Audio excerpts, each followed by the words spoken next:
23 ಜಿಲ್ಲೆಗಳಿಗೆ ಸಂಪರ್ಕ ಕಲ್ಪಿಸುವಂತಹ ರಸ್ತೆಗಳಲ್ಲಿ ವೈಟ್ ಟಾಪಿಂಗ್ನ ಕಾಮಗಾರಿಗಳು ಆರಂಭವಾಗಿದೆ. ಇದರ ಬೆನ್ನಲ್ಲೇ ಒಂದಿಷ್ಟು ಪೈಪ್ಗಳನ್ನು ಅಳವಡಿಸುವಂತಹ ಕೆಲಸ ಕೂಡ ನಡೀತಾ ಇದೆ.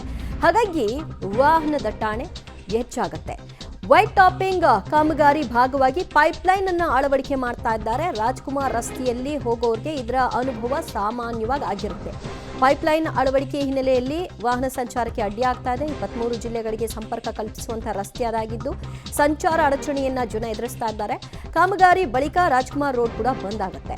ಇನ್ನು ಲೂಲು ಮಾಲ್ ನವರಂಗ್ ಸಿಗ್ನಲ್ ವರೆಗೂ ಕೂಡ ವೈಟ್ ಟಾಪಿಂಗ್ ಅನ್ನ ಕಾಮಗಾರಿ ನಡೀತಾ ಇದೆ. ಈಗಾಗಲೇ ರಾಜ್ಕುಮಾರ್ ರಸ್ತೆಯಲ್ಲಿ ಸಂಚಾರ ದಟ್ಟಣೆ ಆರಂಭವಾಗಿದೆ. ಯಾರಾದರೂ ಆ ಭಾಗವಾಗಿ ಹೋಗ್ತೀರಿ ಅಂದ್ರೆ ಈಗಾಗಲೇ ಅರ್ಧ ರಸ್ತೆಯನ್ನ ಕೆಲಸ ನಡೀತಾ ಇದೆ. ಇನ್ನು ಅರ್ಧ ರಸ್ತೆಯಲ್ಲಿ ಸಂಚಾರಕ್ಕೆ ಅವಕಾಶವಿದೆ. ನೀವು ಆ ದೃಶ್ಯದಲ್ಲಿ ನೋಡ್ತಾ ಇದ್ರಿ. ಕಳೆದ 2-3 ದಿನಗಳ ಹಿಂದೆ ಅಂತೂ ಕಂಪ್ಲೀಟ್ ಆಗಿ ಆ ರೋಡ್ನೇ ಬ್ಲಾಕ್ ಮಾಡಿದ್ರು. ಹಾಗಾಗಿ ಆ ಸೈಡ್ ಏನು ವಾಹನ ಬರ್ತಾ ಇದೆ ಅದೇ ಭಾಗವಾಗಿ ಈ ಕಡೆಯಿಂದ ಬರುವಂತಹ ವಾಹನಗಳು ಕೂಡ ನುಗ್ತಾ ಇದ್ವು. ಅದು ವೀಕೆಂಡಲ್ಲಿ. ಅದರ ಪರಿಣಾಮ ಅಂತೂ ಸಿಕ್ಕಾಪಟ್ಟೆ ಟ್ರಾಫಿಕ್ ಆಗ್ಬಿಡ್ತು. ಆ ಕಡೆನೂ ಇರಲಿಲ್ಲ, ಈ ಕಡೆನೂ ಇರಲಿಲ್ಲ ಮೂವ್ಮೆಂಟ್. ಆ ರೀತಿಯ ಪರಿಸ್ಥಿತಿ. ಈಗ ಪೈಪ್ಲೈನ್ಗಳ ಅಳವಡಿಕೆ ಆಗ್ತಾ ಇದೆ. ಇದು ವೈಟ್ ಟಾಪಿಂಗ್ನ ಹಿನ್ನೆಲೆಯಲ್ಲಿ ಆಗ್ತಾ ಇರೋದು. ಹಾಗಾಗಿ ಕಾಮಗಾರಿ ನಡೀತಾ ಇದೆ. ಅಲ್ಲಿ ವಾಹನ ಸಂಚಾರಕ್ಕೆ ಆಪ್ಷನೇ ಇಲ್ಲ. ನೀವು ಆ ಮಾರ್ಗವಾಗಿಯೇ ಹೋಗಬೇಕು. ಇನ್ನು ವೈಟ್ ಟಾಪಿಂಗ್ ಆರಂಭ ಆದ ನಂತರದಲ್ಲಂತೂ ರಸ್ತೆಯನ್ನೇ ಬಂದ್ ಮಾಡಿಬಿಡ್ತಾರೆ.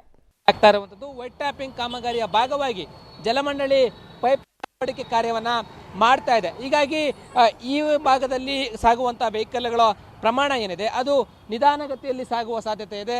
ಸಂಚಾರ ದಟ್ಟಣೆ ಆಗುವಂಥದ್ದು. ಯಾಕೆ ಅಂತಂದ್ರೆ ಈ ಭಾಗ ಅಂತಂದ್ರೆ ಹೆಚ್ಚು ವೆಹಿಕಲ್ಗಳು ಓಡಾಡುತ್ತೆ. ಈಗಾಗಲೇ ಪೈಪ್ಲೈನ್ ಅಳವಡಿಕೆಗೆ ವೆಹಿಕಲ್ಗಳ ಮೂವ್ಮೆಂಟು ನಿಧಾನಗತಿಯಲ್ಲಿ ಸಾಗ್ತಾ ಇರುವಂಥದ್ದು ಕಂಡು ಬರ್ತಾ ಇರುವಂಥದ್ದು. ಪೀಕ್ ಅವರ್ಸಲ್ಲಂತೂ ಹೆಚ್ಚು ಟ್ರಾಫಿಕ್ ಇರುತ್ತೆ.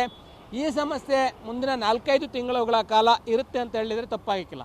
ಆ ಪೈಪ್ಲೈನ್ ಅಳವಡಿಕೆ ಮುಕ್ತಾಯ ಆದ ಬಳಿಕ BBMP ಅವರು ವೈಟ್ ಟಾಪಿಂಗ್ ಕಾಮಗಾರಿಯನ್ನು ಕೈಗೆತ್ಕೊಂಡ್ರೆ ರಾಜಾಜಿನಗರ ಎಂಟ್ರೆನ್ಸಿಂದ ನವರಂಗ್ ಸಿಗ್ನಲ್ವರೆಗೂ ಕೂಡ ರಸ್ತೆಯನ್ನು ಬಂದ್ ಮಾಡಿ ವೈಟ್ ಟಾಪಿಂಗ್ ಕಾಮಗಾರಿ ಮಾಡ್ತಾರೆ. ಆ ಸಂದರ್ಭದಲ್ಲಿ ಕೂಡ ಹೆಚ್ಚು ದಟ್ಟಣೆ ಆಗುವಂಥ ಸಾಧ್ಯತೆ ಇದೆ. ಈಗಾಗಲೇ ಇವತ್ತು ಪೀಕ್ ಅವರ್ಸ್ ಏನಲ್ಲ, ಪೀಕ್ ಅವರ್ಸ್ ಇದ್ದಾಗ ತೀರಾ ಟ್ರಾಫಿಕ್ ಸಮಸ್ಯೆ ಆಗುತ್ತೆ. ಈ ನಿಟ್ಟಿನಲ್ಲಿ ಈ ಒಂದು ರಾಜಾಜಿನಗರ ರಾಜ್ಕುಮಾರ್ ರಸ್ತೆಯನ್ನು ಬಳಸುವಂಥ ವಾಹನ ಸವಾರರು ಪರ್ಯಾಯ ಮಾರ್ಗವಾಗಿ ಬೇರೆ ರಸ್ತೆಗಳನ್ನು ಬಳಸಿದರೆ ತುಂಬ. ಈಗಾಗಲೇ ಮಂಡಳಿಯ ಪೈಪ್ಲೈನ್ ಅಳವಡಿಕೆ ಕಾರ್ಯ ಶುರುವಾಗಿರೋದ್ರಿಂದಾಗಿ ವಾಹನ ದಟ್ಟಣೆ ಆಗ್ತಾ ಇದೆ, ಸಂಚಾರ ದಟ್ಟಣೆ ಆಗ್ತಾ ಇದೆ. ಮುಂದಿನ 4-5 ತಿಂಗಳ ಕಾಲ ಇದೇ ರೀತಿಯಲ್ಲಿ ಸಮಸ್ಯೆ ಆಗುತ್ತೆ ಅಂತ ಹೇಳಿದ್ರೆ ತಪ್ಪಾಗಲಿಕ್ಕಿಲ್ಲ.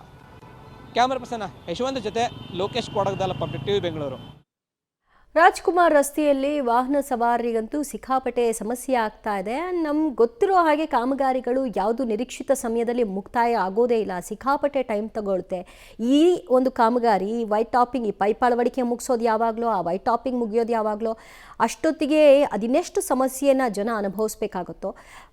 ಪೀಕ್ ಅವರಲ್ಲಂತೂ ಇಲ್ಲಂತೂ ವಾಹನಗಳ ಮೂಮೆಂಟ್ ವೆರಿ ಸ್ಲೋ ಇರುತ್ತೆ. ತುಂಬಾ ಸ್ಲೋ ಇರುತ್ತೆ. ಜನ ಅಂತೂ ಸಾಕಾಗಿ ಹೋಗ್ತಾರೆ. ಇಲ್ಲಿಂದ ಅಲ್ಲೊಂದು ಹೋಟೆಲ್ ಬರುತ್ತೆ, ಪ್ರತಿಷ್ಠಿತ ಹೋಟೆಲ್, ಅಲ್ಲಿವರೆಗೂ ರೀಚ್ ಆಗೋಷ್ಟಕ್ಕಂತೂ ಸಾಕಾಗೋಗಿರುತ್ತೆ. ಆಮೇಲಂತೂ ಆ ಹೋಟೆಲ್ನ ಮುಂಭಾಗ ಜನವೋ ಜನ. ಅಲ್ಲೂ ಕೂಡ ಇದೇ ಪರಿಸ್ಥಿತಿ ಇರುತ್ತೆ. ಒಟ್ಟಿನಲ್ಲಿ ಜನರು ಸಮಸ್ಯೆಗಳನ್ನು ಎದುರಿಸಬೇಕು ಕೆಲ ದಿನಗಳು ಅಂತಾರೆ. ತಿಂಗಳಾನುಗಟ್ಟಲೆ ಅಂತೂ ಹಾಗೆ ಆಗುತ್ತೆ.